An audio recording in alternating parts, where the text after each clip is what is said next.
Hare Krishna.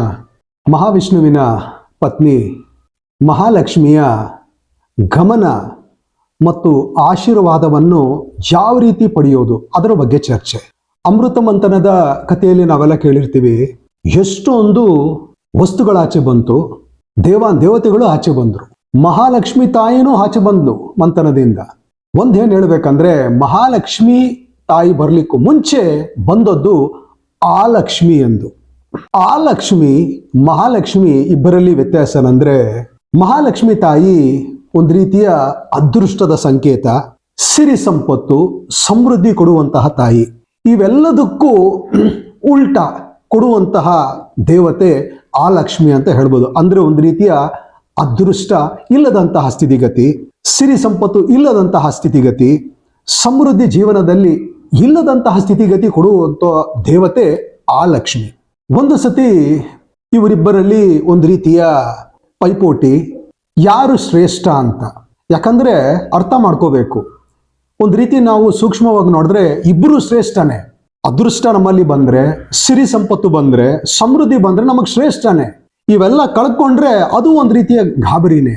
So ಇವರಿಬ್ಬರು portfolio ಅಂತ ಹೇಳ್ತೀವಲ್ಲ, ಆ ಲಕ್ಷ್ಮಿ ಮತ್ತು ಲಕ್ಷ್ಮಿದು ಬಹಳ ಒಂದು ರೀತಿಯ ಶ್ರೇಷ್ಠ ಅಂತಾನೆ ಹೇಳ್ಬೋದು.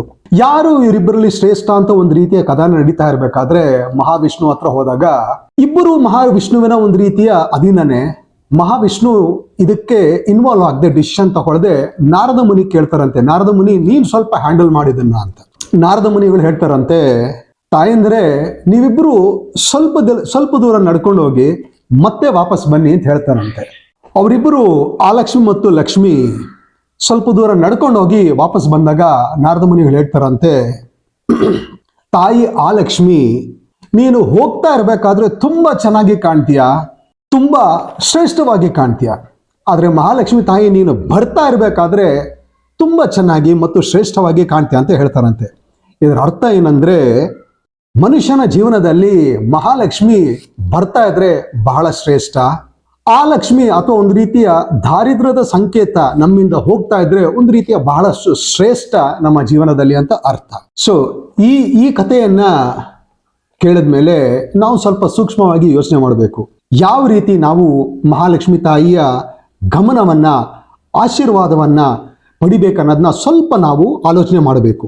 ಶಾಸ್ತ್ರದಿಂದ ತುಂಬಾ ಚೆನ್ನಾಗಿ ನಮಗೆ ವಿವರಣೆ, ಚಾಣಕ್ಯ ಪಂಡಿತರ ಮೂಲಕ, ದಾಂಪತ್ಯ ಕಲಹ ನಾಸ್ತಿ ಅಂದ್ರೆ ದಾಂಪತ್ಯ ಜೀವನದಲ್ಲಿ, ಗೃಹಸ್ಥರ ಜೀವನದಲ್ಲಿ ಗಂಡು ಹೆಣ್ಣಿನ ಮಧ್ಯೆ ಜಗಳವನ್ನ ಆಡದೆ ಯಾರು ಇರ್ತಾರೋ ತತ್ರ ಶ್ರೇಯಂ ಸ್ವಯಂ ಆಗತಃ. ಅಂತಹ ಸ್ಥಿತಿಗತಿಯಲ್ಲಿ ಶ್ರೇಯ ಅಂದರೆ ಲಕ್ಷ್ಮಿ ಆಟೋಮೆಟಿಕಲಿ ಒಂದು ರೀತಿಯ ಸ್ವಯಂ ಚಾಲಿತವಾಗಿ ಮನೆ ಒಳಗೆ ಬಂದ್ಬಿಡ್ತಾಳಂತೆ. ಮಹಾಲಕ್ಷ್ಮಿ ಈ ರೀತಿ ಬಂದಾಗ ಅದೃಷ್ಟ, ಸಂಪತ್ತು, ಸಿರಿ, ಸಮೃದ್ಧಿ ಎಲ್ಲ ಬಂದಾಗೆ ಅಂತ ನಮಗೆ ಶಾಸ್ತ್ರದಿಂದ ಸೂಚನೆ ಸಿಗುತ್ತೆ. ಅದಕ್ಕೋಸ್ಕರ ನಾವೆಲ್ಲರೂ ಗೃಹಸ್ಥರಾಗಿ ಬಾಳಬೇಕು, ಶಾಂತಿಯಿಂದ ಬಾಳಬೇಕು, ಒಂದು ರೀತಿಯ ಸ್ಯಾಟಿಸ್ಫೈಡ್ ಲೈಫ್ ಅಂತ ನೋಡಿ, ತೃಪ್ತಿಯ ಜೀವನದಲ್ಲಿ ನಡ್ಕೊಂಡು ಹೋದ್ರೆ ತಾಯಿಯ ಆಶೀರ್ವಾದ ಖಂಡಿತವಾಗ್ಲಿ ಸಿಗುತ್ತೆ ಅಂತ ನಮಗೆ ಶಾಸ್ತ್ರದಿಂದ ವಿವರಣೆ.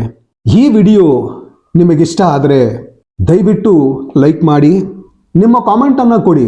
ಅದರಿಂದ ನಮಗೆ ಬಹಳ ಇನ್ಫಾರ್ಮೇಶನ್ ಸಿಗುತ್ತೆ, ಯಾವುದನ್ನು ಮಾಡಬೇಕು, ಯಾವುದನ್ನು ಅವಾಯ್ಡ್ ಮಾಡಬೇಕಂತ. ಹಾಗೂ ಶೇರ್ ಮಾಡಿ, ಸಬ್ಸ್ಕ್ರೈಬ್ ಮಾಡಿ. ಶ್ರೀ ಶ್ರೀ ಮಹಾಲಕ್ಷ್ಮಿ ಮಾತಾ ಕಿ ಜೈ. ಹರೇ ಕೃಷ್ಣ.